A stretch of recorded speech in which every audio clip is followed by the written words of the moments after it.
So I'm going to go over my library, part of my library that have for edible wild plants. One of my favorite titles is one here called The Weeder's Digest. And it goes through a bunch of different common weeds that actually have edible components to them and characteristics that are helpful. So not everything that's a weed. A weed is just defined as an out-of-place plant. So even edible things can be, even kale is a weed in my potato patch. One of the first books that I started using was Pacific Plants of the Pacific Northwest Coast. I liked it because it's botanically arranged. I have a biology background, and so that made sense. It also included Native American uses for plants and for food, medicinal purposes, as well as structural purposes. So that was just a good resource as I was beginning. Since then, some other books that have come into my possession, Edible and Medicinal Plants of the West. That's a nice resource. And every book has some overlap. So one reason I have so many books is because there's overlap in them. And this is a good one that I picked up called Pacific Northwest Foraging. So that's essentially, it's dedicated to our region here. So that's good. It has some medicinal, everything has some medicinal and some edible components to it.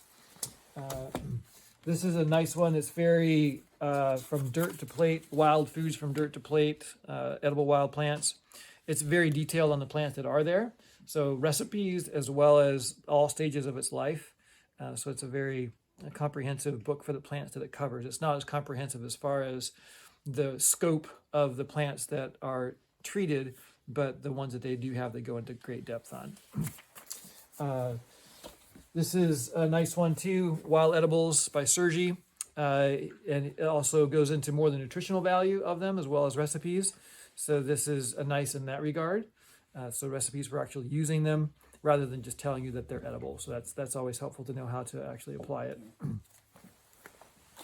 This is one that my parents had, and I found it online. And it turns out when I purchased it, this purchased copy was from some friends of ours who had donated it to Goodwill, and I bought it from Goodwill, and their name is in the front, so that was kind of fun.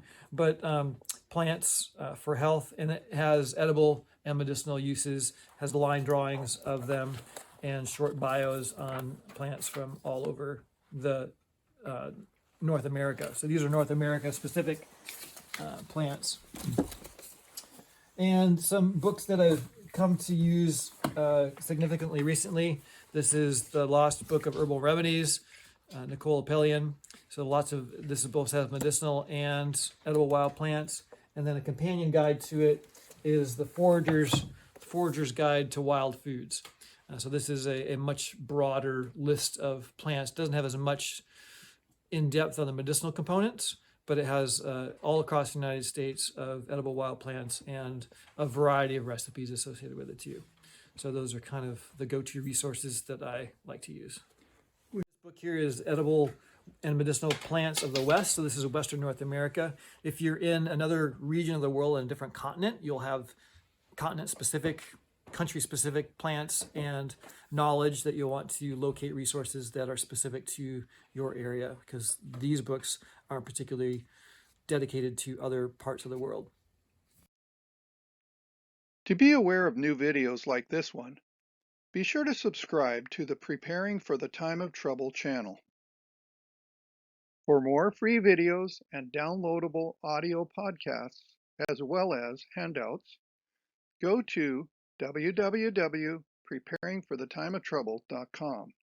Topic categories include recordings of live seminar presentations, country living, sustainable gardening, homestead remedies, how to be self-sufficient when the grid goes down, wild edible and medicinal plants, hydrotherapy, and end-time Bible prophecies.